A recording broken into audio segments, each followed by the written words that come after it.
In my preview video, I mentioned the fact that I had come across very few fans who were on the fence or unsure about what the result of this fight was going to be.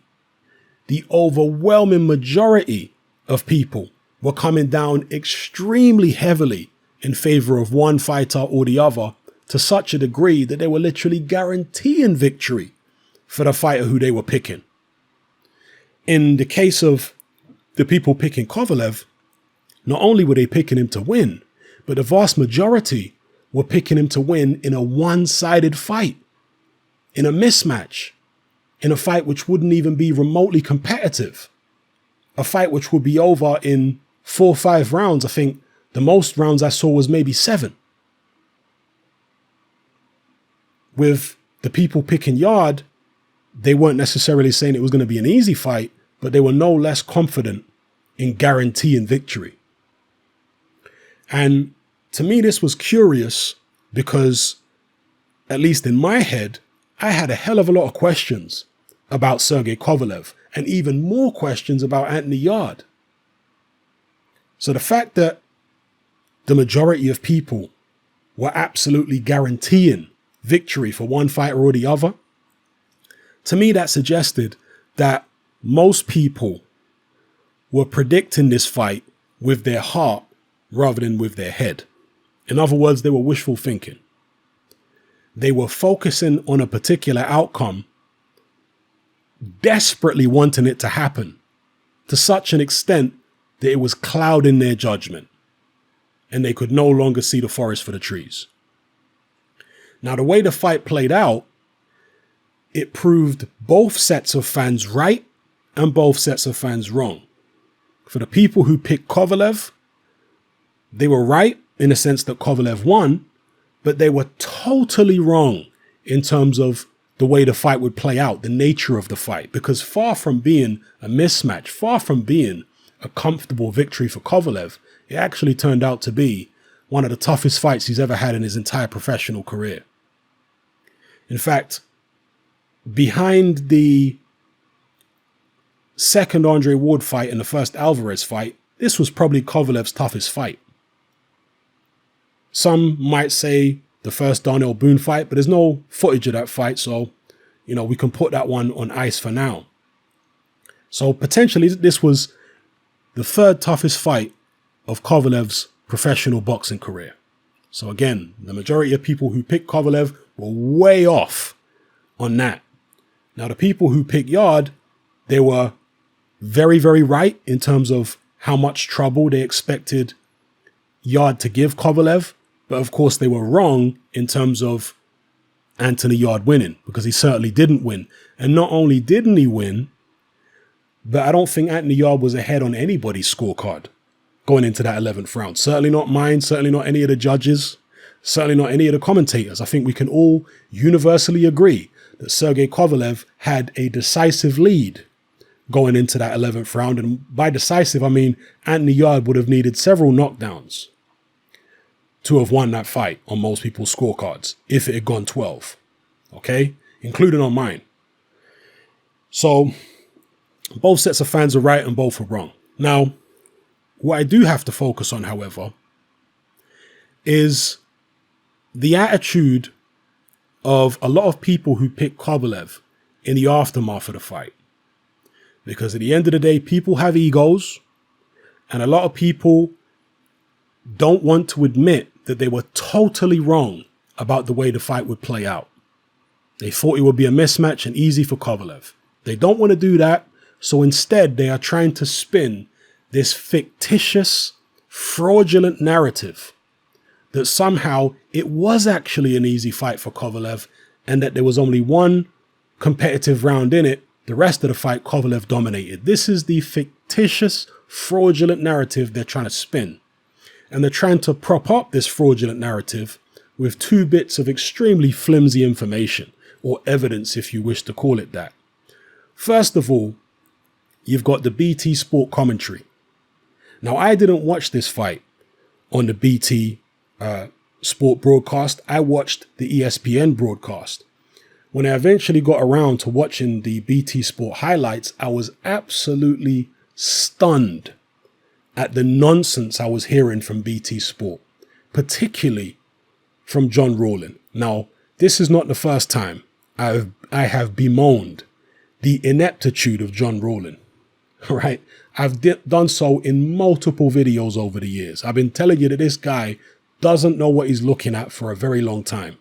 Not only on BT Sport, but Box Nation before that. And in fact, going all the way back to his BBC Radio 5 Live days, John Rawlin has always been a clueless commentator. I don't know whether it's just a combination of bad eyesight and age. Maybe he's getting senile and all that catching up with him, or he just doesn't have a very good attention span. I don't know, because somehow, some way, John Rawlin, as far as I'm aware, only gave Anthony Yarde 1 round in the fight, the 8th, which is so absurd. And I'm going to show you how absurd it is in a second. It has to result in me calling for John Rawlin to retire from boxing once again. Why is it so absurd? Well, first of all, this fight was not only in Kovalev's home country, not only in his hometown, or adopted hometown, as we found out, not only on Kovalev's promotion. I know Frank Warren is involved to some degree, but it's really Kovalev's people who put this fight on. So he was the house fighter. He was the home fighter. The judges in this situation are not going to do Anthony Yarde any favors. In the close rounds, they're going to be giving Sergey Kovalev the benefit of the doubt. And I do think that that was reflected in the judges' scorecards. However, yet and still, the judges gave Anthony Yarde 4 rounds, 3 rounds, and 2 rounds respectively. How can it be that even in Kovalev's backyard, the judges have given Anthony Yarde more rounds than John Rawlin? What on earth fight was John Rawlin watching? Because it wasn't this fight. No idea. And this is an example of how commentary can influence the perception of the audience. That's how suggestible human beings are on a subconscious level. That a commentator can color the perception of the viewer to the point where, in this case, they're focusing only on Sergey Kovalev's jab and ignoring all the check hooks, all the jabs, all the body shots, all the right hands, which Anthony Yarde is landing in many rounds. They're just constantly being told by Rawlin, oh, the jab, Kovalev jab, ignoring what Yarde is doing. Now, I'm not suggesting that John Rawlin is biased against Anthony Yarde. Not at all. I don't think John Rawlin is biased. I just think he's completely incompetent. And this is nothing new. I've been saying this for years about John Rawlin. And I think Barry Jones is a lot better than John Rawlin. But Jones, as somebody said in my Facebook boxing group the other day, gets dragged down to John Rawlin's level. So sometimes he'll try and oppose what Rawlin is saying, but he'll eventually, in most cases, acquiesce and end up being dragged down into the absurd world of John Rawlin. So again, how can it be that you've got 2 of the judges giving Yarde at least 3 rounds, one of them 4 rounds, but John Rawlin gives him 1? And this is in Kovalev's backyard. These are not judges who are going to be doing Anthony Yarde any favors. Okay? Now, the other flimsy bit of information, which some of these people are trying to pin their or prop up their fraudulent narrative on or with, is the BoxRec number, not BoxRec, excuse me, the CompuBox numbers.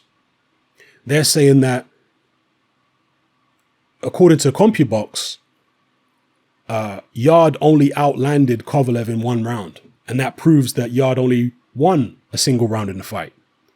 I mean, never have I heard anything so ridiculous in all my life.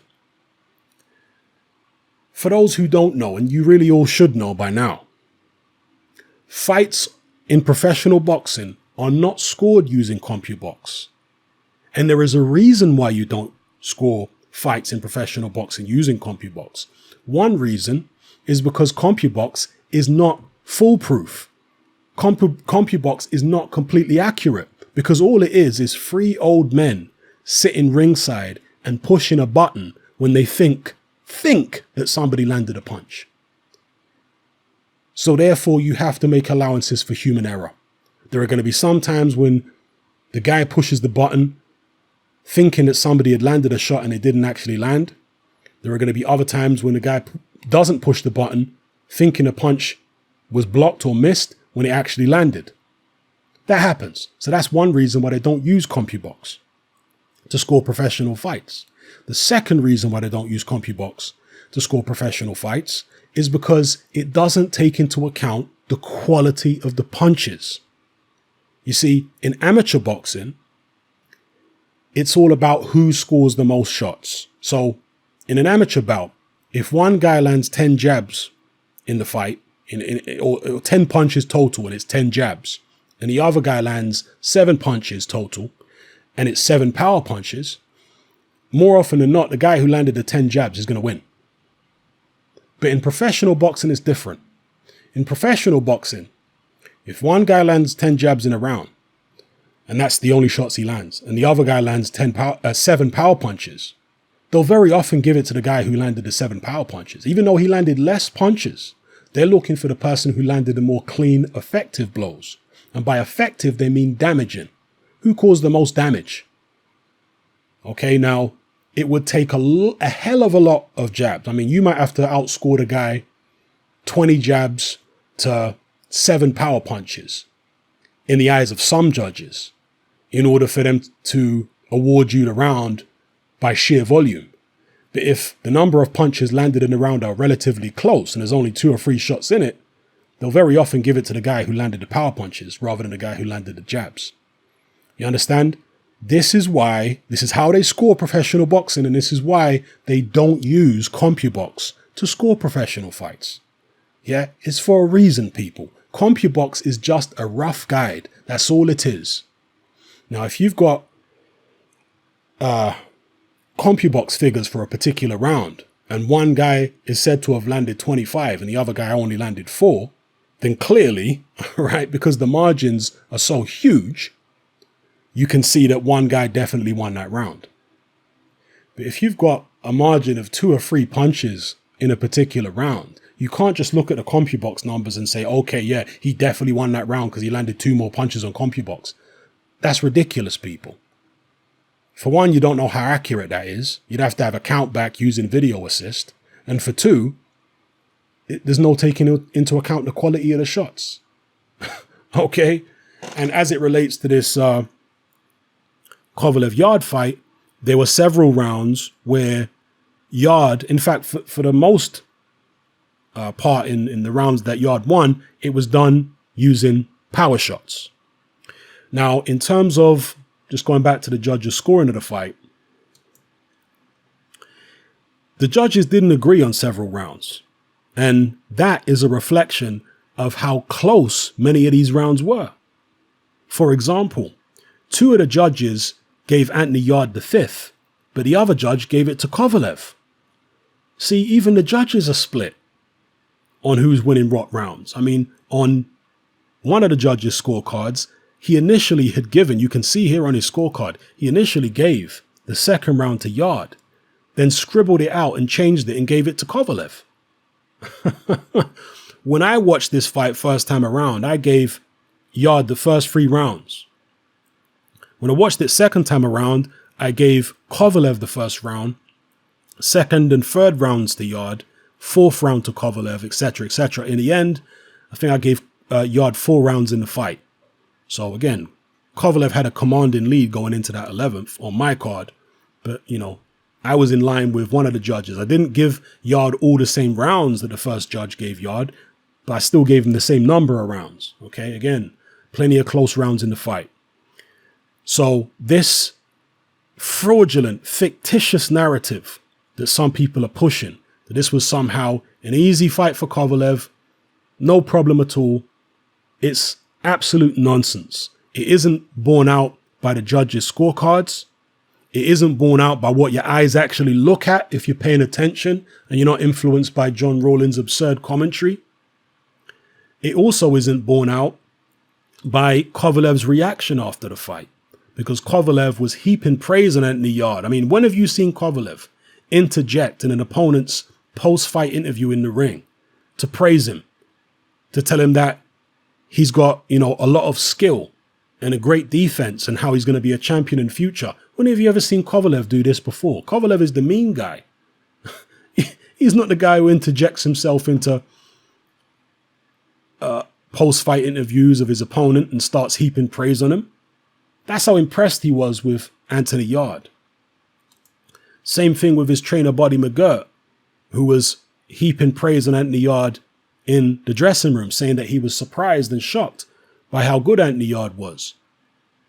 This would not be happening. This wouldn't have happened if it was the one-sided affair with just a blip in the 8th round that a lot of these fraudulent individuals are trying to suggest it was. No, this was one of the toughest fights in Sergey Kovalev's professional boxing career. Kovalev won it decisively. Don't get it twisted. He survived that 8th round. He showed a lot of heart. He showed a second wind. I mean, the fact that Anthony Yarde gassed in that 9th round after the big charge in the 8th obviously helped Kovalev a lot. Let's be real. But nonetheless, Kovalev showed improved survival skills. Under Buddy McGirt, he's concentrating on his boxing and not going for the knockout all the time. And I think that's going to help him in terms of longevity. But why am I giving Anthony Yarde so much praise, and why am I so insistent that people don't try and sweep the magnitude of what he did under the carpet? Well, prior to this fight, for a very long time actually, maybe at least a year or more, I've been getting people coming at me saying I'm an Anthony Yarde hater. And now that I'm giving Yarde credit, you got people calling me an Anthony Yarde fanboy. I mean, make up your mind. The people who accuse me tend to be the fanboys. They're projecting their own bias onto me. That's what people tend to do. I'm giving Anthony Yarde the most amount of praise and making sure that nobody can sweep this under the carpet or try and spin some fictitious narrative about it being an easy fight for Kovalev other than the 8th and not really competitive. I'm not going to let that fly, because this young man with such little experience, 12 amateur fights, and he'd only ever fought cream puffs and cab drivers as a pro. He went into the Lion's Den in Russia with a tremendous amount of confidence, gave Kovalev one of the toughest fights of his whole career and left it all in the ring. Anthony Yarde didn't go in there to survive. He could have done. He could have just tried to take kudos off the fact that he went 12 rounds. No, he let it all hang out. Every last bit of energy that Anthony Yarde had, he left it in the ring. And as boxing fans, can we ask any more of a guy than that, to leave it all in the ring?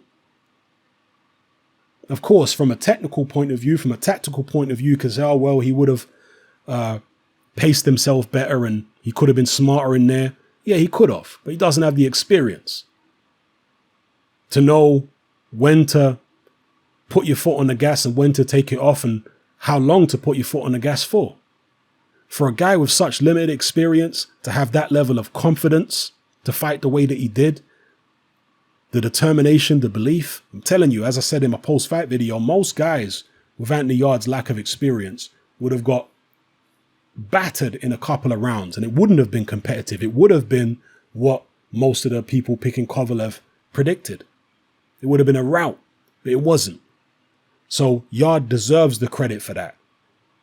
You understand? He deserves it. He had only ever fought cream puffs. He'd never been in a real fight. For your first real fight in your whole life to be Sergey Kovalev, and for you to do well and nearly get the guy out of there in the 8th, to the point where Buddy McGirt was threatening to pull Kovalev out the fight. And again, if this was a one-sided affair where Yarde only had one good round, why would Buddy McGirt be threatening to pull Kovalev out? I mean, the ref was having a very close look at Kovalev in that 8th round. And McGirt threatened to pull him out if he had another round like that. You don't threaten to pull your guy out if he's dominating the whole fight and he has one bad round. Nobody does that. McGirt did that because it wasn't just about one bad round. He could see that Kovalev was uncomfortable and having trouble at various moments throughout the whole fight. That's the reality of it, not this false fictitious narrative that some people are trying to spin to protect their own predictions or whatever it is, defend their own predictions, or just because of the fact that they don't like Anthony Yarde, mainly because of Tunde Ajayi and his, the nonsense that comes out of his mouth. A lot of people have taken a disliking to Team Yarde and desperately wanted Kovalev to smash him to pieces and fixated on that particular outcome. Again, like I said at the top of the video, to the point where they allowed it to cloud their judgment. So, the reality is Yarde did tremendously well, came very close to winning, and deserves an enormous amount of praise for doing as well as he did. Yeah. And for the people who say that, oh, he's not world class, he'll never go anywhere, he did better than Alida Alvarez did against this very same version of Kovalev. I was heaping praise on Kovalev. What, you don't remember? In the post-fight video for the Alvarez rematch, I was talking about how this, from a technical point of view, is probably the best I've ever seen Kovalev box. I mean, he beat the brakes off Alvarez in that rematch. Alvarez never came close to stopping Kovalev. Never came close to winning. In truth, Yarde gave him far more trouble than Alvarez did in that rematch. And Alvarez is a very experienced world-class fighter, amateur and pro. So for Yarde to be doing better than a guy like that against Kovalev, that's why Kovalev interjected in this post-fight interview. That's why Buddy McGirt said the things that he said. Okay, because what I'm telling you is true. Now, I want to finish off by talking about this version of the fight, which is the ESPN version, which is the version I watched live. It's a far more accurate portrayal of what actually took place in the ring. Way better than what was on BT Sport. So any of you who are actually interested in being enlightened, go and watch this version, because the observations of Tim Bradley and Andre Ward are far more astute than anything you're going to hear from Barry Jones or John Rawlin. Now, when it comes to Andre Ward, some people have accused him of being anti-Yarde because him and Tunde kind of had a little bit of a back and forth or whatever. And Andre Ward, at the end of the day, does have an ego. And many people felt as though Andre Ward didn't want Anthony Yarde to eclipse his performance against Kovalev. And personally, I think they're right. From all the interviews I saw with Andre Ward, I certainly did get the impression that he didn't want Anthony Yarde to win the fight because, he wanted to be the guy who did certain things to Sergey Kovalev that Kovalev never recovered from, right?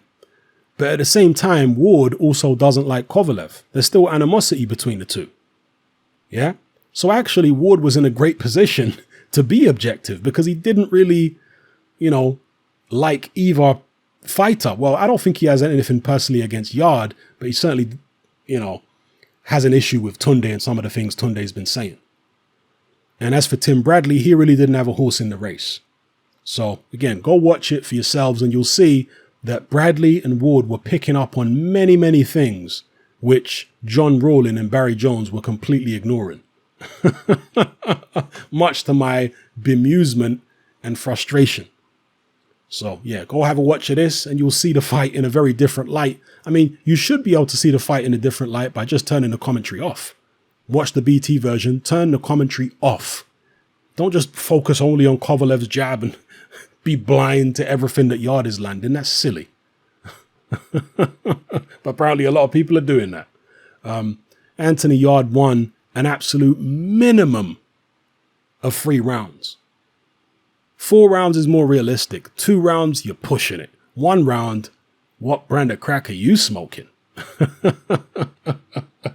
You're either as incompetent or geriatric as John Rawlin, or you've got a serious agenda that you're pushing if you're trying to give Anthony Yarde only 1 round in the fight. 2 rounds, you're really pushing it. 3 rounds, I can accept that. 4, that's more realistic. All right, that's the reality of the situation. So, yeah, I make a big deal about it because I don't want nobody to try and take away credit from a young man who fought better than most fighters against Kovalev with 4, 5, 6 times the amount of experience as him. Surely a guy deserves credit for that. You know, surely.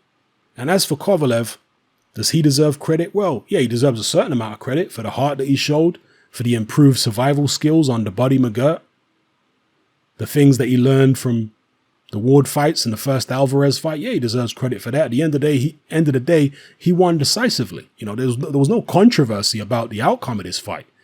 You know, the way it ended, it was a decisive victory. He was ahead on the cards with a solid lead, and he won by knockout. No problem with that at all.